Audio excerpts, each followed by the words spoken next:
7 levels of Disney movies that were way darker than you remember. Level 1. The sad but sweet starter, Bambi. Let's start with a movie that traumatized an entire generation before they even learned to spell trauma, Bambi. Released in 1942, this film taught millions of children their very first lesson about mortality, and Disney didn't even ease them into it. We're talking about a movie where a mother is shot dead in the first act, on screen, while her child calls out for her in the snow. Now, you might be thinking, well, they didn't show it. And you'd be right. But somehow, that makes it worse. The gunshot echoes through the forest. Bambi runs. He calls for his mother. She doesn't answer. The music swells. And then his father appears to deliver the coldest line in animated history. Your mother can't be with you anymore. That's it. No explanation, no comfort, just the harsh reality of death presented as what Disney called character development. The film treats grief as a necessary growing pain, wrapping emotional realism in a blanket of innocence. Children everywhere learn that the world could take away the people you love most without warning, without fairness, and without apology. And parents thought they were just watching a cute movie about a deer.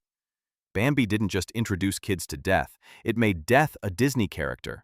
Level 2. The psychological prison, Tangled. Moving up the darkness scale, we arrive at Tangled, Disney's 2010 reimagining of Rapunzel. On the surface, it's a bright, colorful adventure about a girl with magical hair and a charming thief. But peel back the glitter, and you'll find a deeply disturbing story about psychological abuse. Mother Gothel doesn't just kidnap Rapunzel as a baby, she builds an entire identity prison around her. For 18 years, she isolates this child in a tower, cuts her off from the world, and systematically destroys her sense of self-worth. Every time Rapunzel expresses a desire for freedom, Gothel responds with manipulation tactics straight out of an abuser's playbook. "Mother knows best," she sings, while literally listing all of Rapunzel's insecurities and amplifying them. This is gaslighting set to a catchy tune. Gothel convinces Rapunzel that the outside world is dangerous, that she's too weak to survive it, and that her captor is the only person who truly loves her. The movie is essentially about Stockholm Syndrome, wrapped in magical hair and lantern-lit romance. Rapunzel has been conditioned to love the woman who destroyed her life, to feel guilty for wanting freedom, to believe that her abuser is her protector. Disney took one of the darkest forms of psychological manipulation and made it whimsical. They turned child abduction and emotional torture into a fairy tale. And somehow, we all sang along. Level 3. The Villain's Victory, The Hunchback of Notre Dame. Now we're getting into the really uncomfortable territory. The Hunchback of Notre Dame, released in 1996, is a film that should never have been marketed to children. This is a movie about religious corruption, ethnic cleansing, and sexual obsession, all disguised as a Disney musical. Judge Claude Frollo is not your typical Disney villain. He doesn't want power or treasure. He wants Esmeralda, a Romani woman, with a desire so consuming that he's willing to burn down Paris to get her. The Hellfire sequence is one of the most disturbing scenes Disney has ever produced. Frollo literally sings about his lust while hooded figures emerge from the fireplace and the flames form Esmeralda's silhouette. He prays to the Virgin Mary to save him from his sinful desires, then immediately declares that if he can't have Esmeralda, he'll burn her at the stake. Let's be clear. This is a children's movie where the main villain is a judge who commits genocide against the Romani people, locks a disabled man in a tower his entire life, and experiences sexual obsession so intense it manifests as religious mania. The film doesn't shy away from these themes. It leans into them. Frollo's villainy isn't cartoonish. It's real, historical, and terrifying. Disney took one of literature's darkest stories and somehow made it darker. They created a villain whose evil isn't magic or ambition. It's the horrifying combination of authority, religious fanaticism, and unchecked desire. And they set it to music. Level 4. The Existential Nightmare, Pinocchio. Welcome to 1940, when Disney had no chill whatsoever. Pinocchio is the movie that asks, what if we took child trafficking, body horror, and existential dread and aimed it directly at 5-year-olds? The Pleasure Island sequence alone is enough to haunt you for life. Boys are lured to an island where they're encouraged to drink, smoke, gamble, and destroy property. It seems fun at first, freedom without consequences, childhood without rules, but then the transformation begins. Slowly, horrifyingly, these children turn into donkeys. They grow tails. Their faces elongate. They try to scream for help, but only manage to bray, and then they're sold into slavery, shipped off to work in salt mines and circuses, forever trapped in animal bodies while their human consciousness remains. The coachman, who orchestrates this horror, is never caught. He never faces justice. He simply continues his operation, turning bad boys into literal beasts of burden. Disney created a villain who traffics children and gets away with it. And somehow, this was considered appropriate family entertainment. But Pinocchio's darkness doesn't stop there. The entire film is about a puppet desperate to become real, to prove his worth, to earn his humanity. It's an existential nightmare wrapped in whimsy. A story about a creature who must perform goodness and obedience to be granted the basic right to exist as himself. In 1940, Disney wasn't just making cartoons. They were making fever dreams. Level 5. The Traumatic Transformation. The Little Mermaid. The Little Mermaid gave us catchy songs, colorful animation, and a deeply troubling message about feminine sacrifice. Released in 1989, this film marked Disney's Renaissance era. But beneath the surface sparkles some seriously dark water. Ariel is 16 years old. She sees a human man for approximately 3 minutes, decides she's in love, and makes a deal with a sea witch that requires her to fundamentally erase her identity. She gives up her voice, her literal ability to express herself, to communicate, to advocate for her needs. She abandons her family, her world, and everything she's ever known for someone she's never spoken to. And Disney frames this as romantic. The movie presents self-erasure as the ultimate act of love. Ariel must change everything about herself, must become silent and compliant, must prove her worth through appearance and behavior alone, because she can no longer speak. She has 3 days to make a man fall in love with her while she can't tell him who she is, what she wants, or how she feels. Then there's Ursula's death scene, which is straight out of a horror film.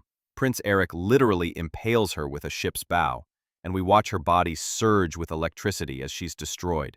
Her corpse sinks into the ocean while Ariel watches, presumably traumatized. But no one acknowledges the horror of what just happened. The Little Mermaid teaches young girls that love requires transformation, that speaking up is less important than being attractive, and that the right person will love you even if you fundamentally change who you are to please them. Under the sea? More like under the surface of some seriously problematic messaging. Level 6. The Cultural Death March. Pocahontas. Pocahontas, released in 1995, is where Disney crossed from dark themes into historically offensive territory. This film took real genocide, real colonization, and real cultural destruction, and turned it into a love story with a Grammy-winning soundtrack. The real Pocahontas was a child when she encountered English colonizers. She was kidnapped, forcibly converted to Christianity, married off to an Englishman, and died far from home at approximately 21 years old. Her story is one of trauma, violence, and cultural erasure. Disney's version? A grown woman who falls in love with John Smith, teaches him about nature through the power of song, and helps broker peace between her people and the colonizers. The film ends on a hopeful note, with Pocahontas and John Smith parting ways but maintaining their connection. What it doesn't show is the centuries of genocide, forced relocation, cultural destruction, and systematic oppression that followed. Colors of the Wind is a beautiful song. It's also a Disney-fied gloss over one of history's greatest tragedies. The movie sanitizes colonization, romanticizes the relationship between oppressed and oppressor, and suggests that understanding and love can overcome systematic violence and cultural genocide. Pocahontas isn't just dark. It's a cultural death march disguised as a princess movie. Disney took real historical trauma, stripped it of its horror and truth, and turned it into sing-along entertainment. That's not just dark. That's erasure set to music. Level 7. The Spiritual Apocalypse. The Black Cauldron. And finally, we've reached the pinnacle of Disney darkness. The movie's so disturbing that Disney tried to pretend it never existed. The Black Cauldron, released in 1985, is Disney's only PG-rated animated film, and for good reason. This movie features necromancy, undead armies, satanic imagery, and a villain who literally summons corpses from their graves. The Horned King is not a typical Disney villain. He's a skeletal figure in a blood-red robe who seeks the Black Cauldron so he can create an army of invincible undead warriors. His entire goal is to raise the dead and conquer the world through supernatural means. There's a scene where he throws a living person into the cauldron, and we watch as the bodies of dead warriors crawl out, reanimated and unstoppable. The film's imagery is genuinely disturbing. The Horned King's death scene shows him being consumed by the cauldron's power, his flesh literally being ripped from his body as he screams. This isn't cartoon violence, it's animated horror. The entire movie has an oppressive, nightmarish quality that feels less like Disney and more like a dark fantasy that accidentally got the Disney logo slapped on it. Disney executives were so disturbed by the finished product that they cut 12 minutes from the film before release, making it the first Disney animated movie to be edited after completion. The studio buried the Black Cauldron in limited release, minimal marketing, and decades of trying to forget it existed. It was a box office disaster, and Disney treated it like a shameful secret. The Black Cauldron represents Disney at its absolute darkest. A film that pushed too far, went too deep, and created something that audiences weren't ready for. It's the movie that proved Disney could make something genuinely disturbing when they lost track of where the line was. And that's exactly what makes it level 7. So there you have it, 7 levels of Disney darkness, from Bambi's introduction to grief all the way to the Black Cauldron's necromantic nightmares. These movies shaped childhoods, created core memories, and occasionally traumatized entire generations. But that's the power of Disney. They can wrap the darkest themes in magical packaging and make us love them anyway. If this trip down traumatic memory lane resonated with you, make sure to hit that like button and subscribe for more deep dives into the things that shaped us. Because sometimes, the most interesting stories are the ones hiding beneath the surface.